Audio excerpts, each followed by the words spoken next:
Well, good afternoon. We continue our study of the sacrament of the Holy Eucharist from the Bible. The past two segments, we've looked at the Holy Eucharist in the book of Genesis. We began with looking at Eucharistic Prayer 1, which refers to three sacrifices in the book of Genesis. The sacrifice of Abel the just, the sacrifice of Abraham, our father in faith, which was the sacrifice of his son Isaac, and then the offering of Melchizedek. So yesterday we looked at the offering of Melchizedek of bread and wine, the offering of the king of Salem and the priest of the Most High God.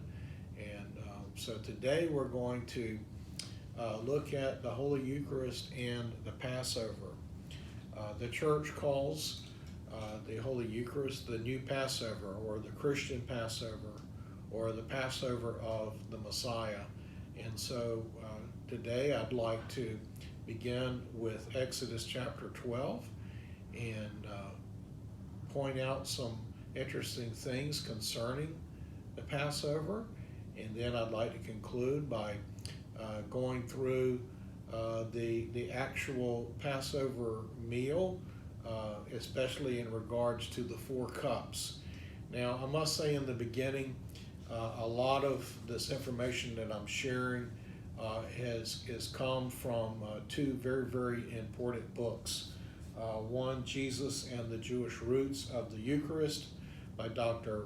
Brant Petrie, and also The Fourth Cup by Dr. Scott Hahn. And I'm actually going to pick out some points from Dr. Petrie's book that's has very valuable information regarding the Holy Eucharist and the Passover meal. But first we want to begin by reading Exodus chapter 12 in reference to the Passover ritual, that it is to be a memorial for all generations. So beginning at verse 1. The Lord said to Moses and Aaron in the land of Egypt, "This month will stand at the head of your calendar. You will reckon it the first month of the year. Tell the whole community of Israel, on the 10th of this month, every family must procure for itself a lamb, one apiece for each household. If a household is too small for a lamb, it, along with its nearest neighbor, will procure one, and apportion the lamb's cost in proportion to the number of persons, according to what each household consumes. Your lamb must be a year-old male and without blemish. You may take it from either the sheep or the goats. You will keep it until the 14th day of this month, and then with the whole community of Israel assembled, it will be slaughtered during the evening twilight. They will take some of its blood and apply it to the 2 doorposts and the lintel of the houses in which they eat. They will consume its meat that same night, eating it roasted with unleavened bread and bitter herbs. Do not eat any of it raw or even boiled in water, but roasted with its head and shanks and inner organs. You must not keep any of it beyond the morning. Whatever is left over in the morning must be burned up. This is how you are to eat it, with your loins girt, sandals on your feet, and your staff in your hand. You will eat it in a hurry. It is the Lord's Passover. For on this same night I will go through Egypt, striking down every firstborn in the land, human being and beast alike, and executing judgment on all the gods of Egypt. I, the Lord. But for you, the blood will mark the houses where you are. Seeing the blood, I will pass over you. Thereby, when I strike the land of Egypt, no destructive blow will come upon you. This day will be a day of remembrance for you, which your future generations will celebrate with pilgrimage to the Lord. You will celebrate it as a statute forever."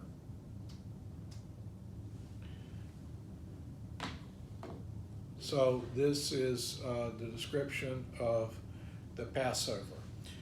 So just a couple of points to point out. The Lord says that this will be the first month on your calendar, which is the month of Nisan. That is the beginning of the religious Jewish calendar. Now, their secular or civil calendar begins in September on the seventh month, the first day of the month, and that's when our Jewish brethren celebrate Rosh Hashanah, the New Year, or the Feast of Trumpets. But Passover marks the beginning of the new religious calendar. And they are commanded to procure a lamb for each household, a male lamb without blemish, a year-old male without blemish. They are to procure it on the 10th day, and then it will be sacrificed on the 14th day.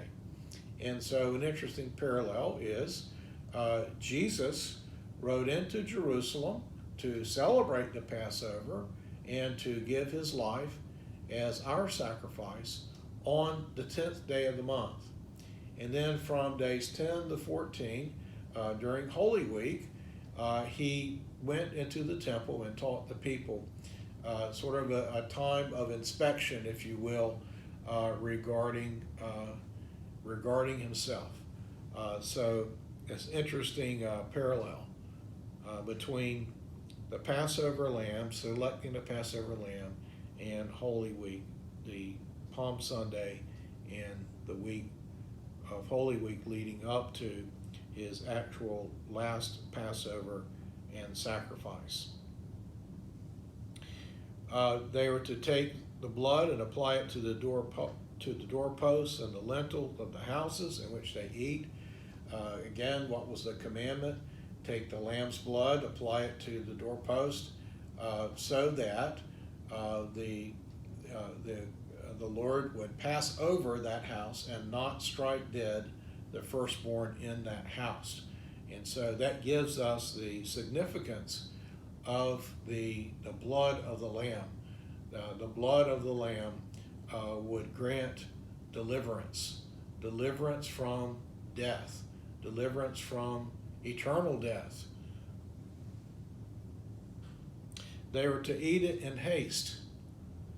Again, a reminder of the historical context. They were being delivered out of Egypt, and so this feast was to remind them that they were delivered and delivered in a quick pace. They were to eat the Passover with their loins girded. Why? Because the Lord was leading them out with his powerful hand from slavery to freedom. Another point, it is to be a day of remembrance for future generations. They're to celebrate it, making pilgrimage to the Lord. So this Passover meal was to be something that they would celebrate year after year, generation after generation, in the place, as it says in Deuteronomy 16, the place where God will make his name to dwell, the place of his choosing, and of course that is Jerusalem. And we see in the Gospels how Jesus celebrated the Passover, not simply the last Passover, but we see, for instance, in the Gospel of Luke, Jesus, as a boy, went to Jerusalem to celebrate the Passover. You remember the account of when he got separated from Mary, his mother, and St. Joseph. Why were they in Jerusalem in the first place? They were there observing the Passover. And the Gospel of John records more than once that Jesus went up to Jerusalem to celebrate the Passover. So, looking at Dr. Petrie's book, he makes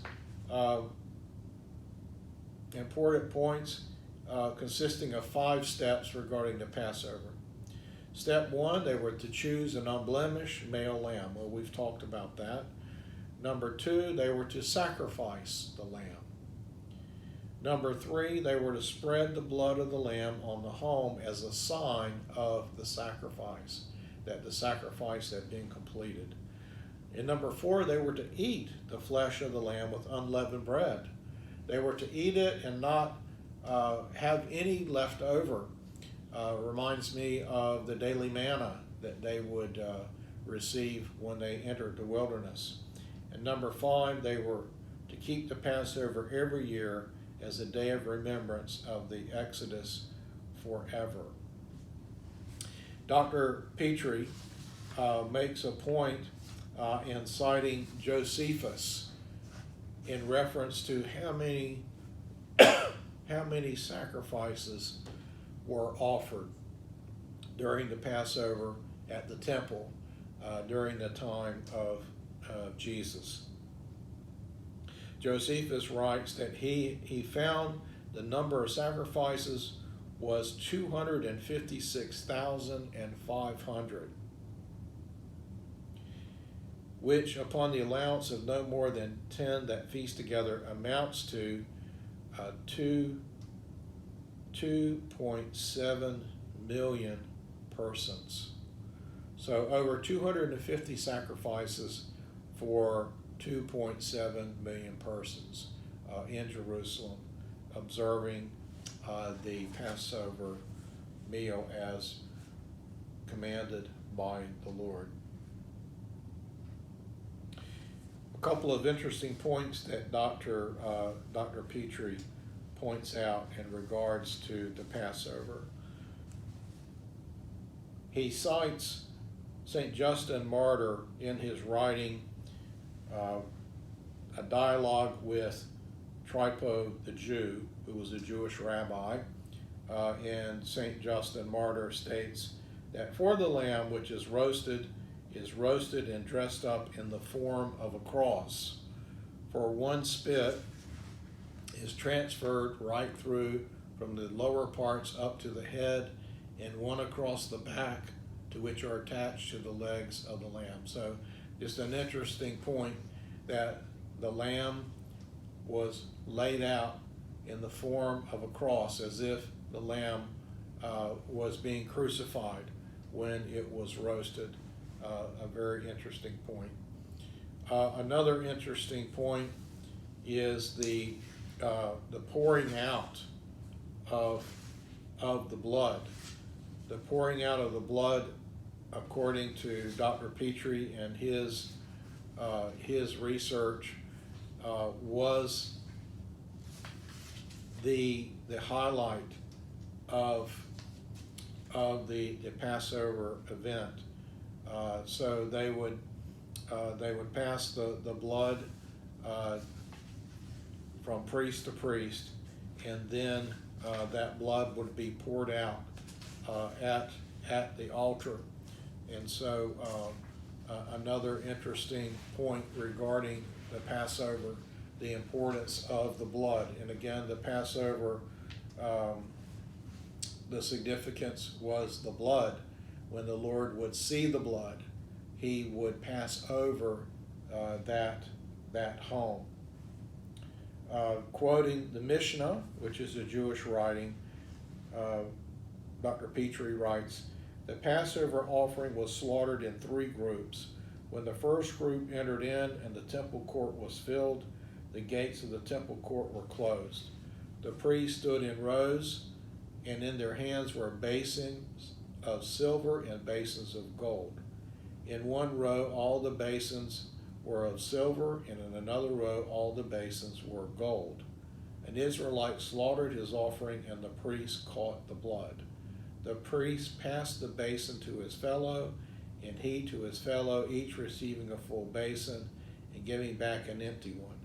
The priest nearest to the altar tossed the blood in one action against the base. When the first group went out, the second group came in, and when the second group went out, the third group came in. In the meantime, the Levites sang the Hallel.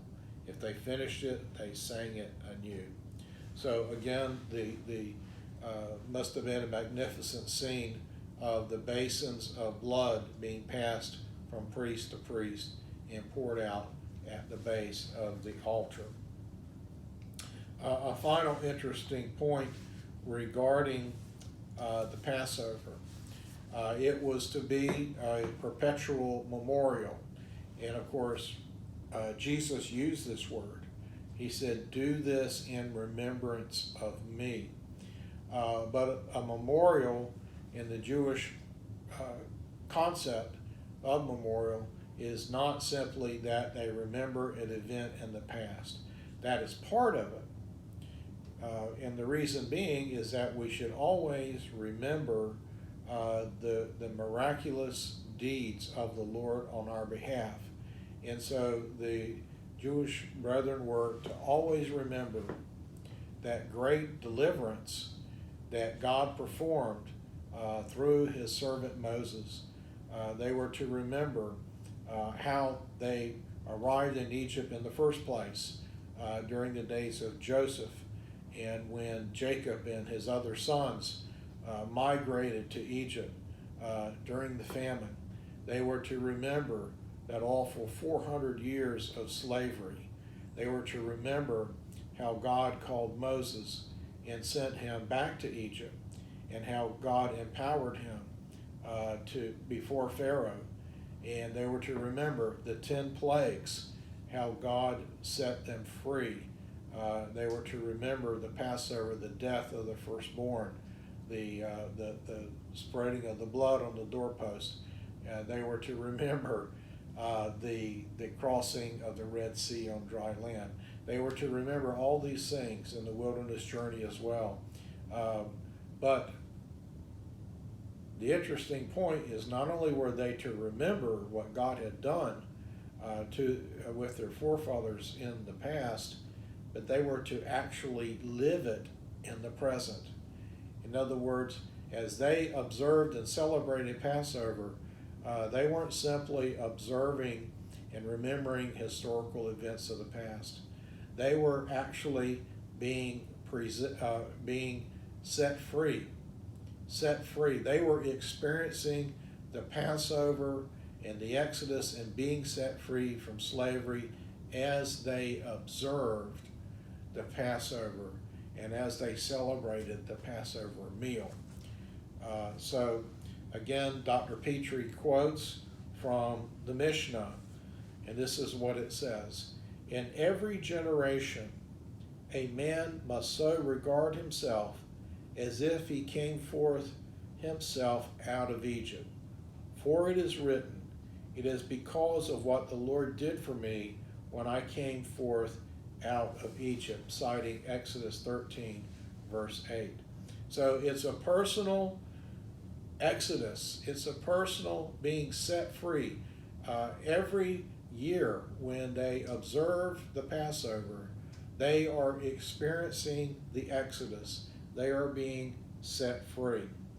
"Therefore, we are bound to give thanks." So the Mishnah says it's our duty to give the Lord thanks for the miracle of the Passover, being set free from slavery to Egypt.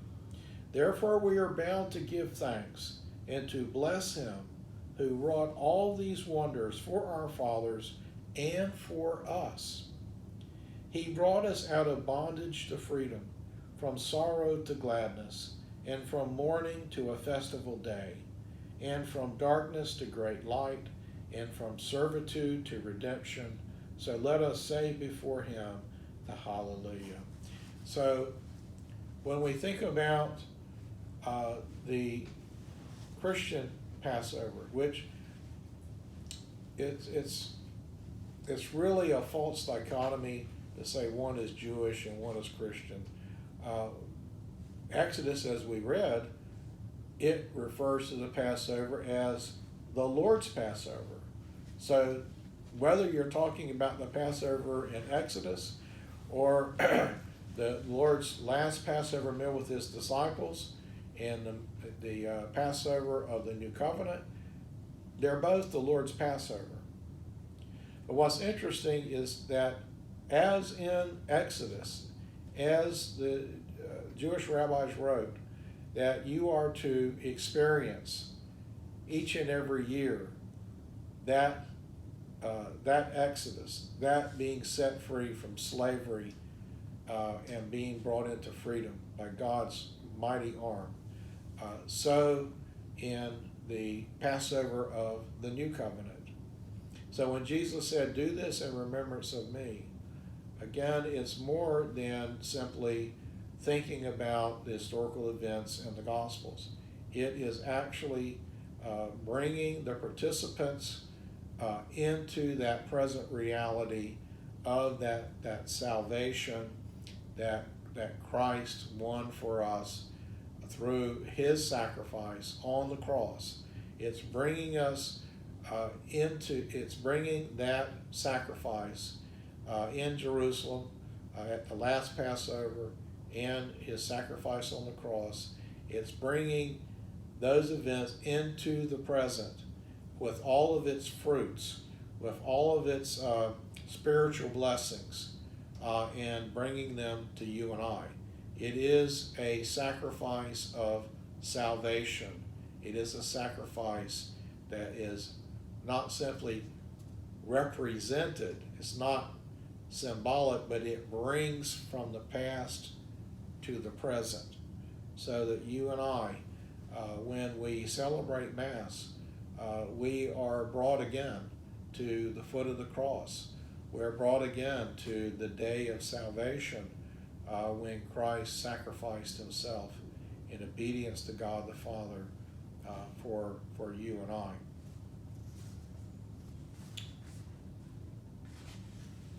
So we participate in the Lord's Passover. Well, I think that I need to stop here. I don't want to try to finish up the other important part of the 4 cups in the Passover meal. So I will present that in the next segment as we continue looking at the Passover and the Holy Eucharist. So see you till next time. God bless.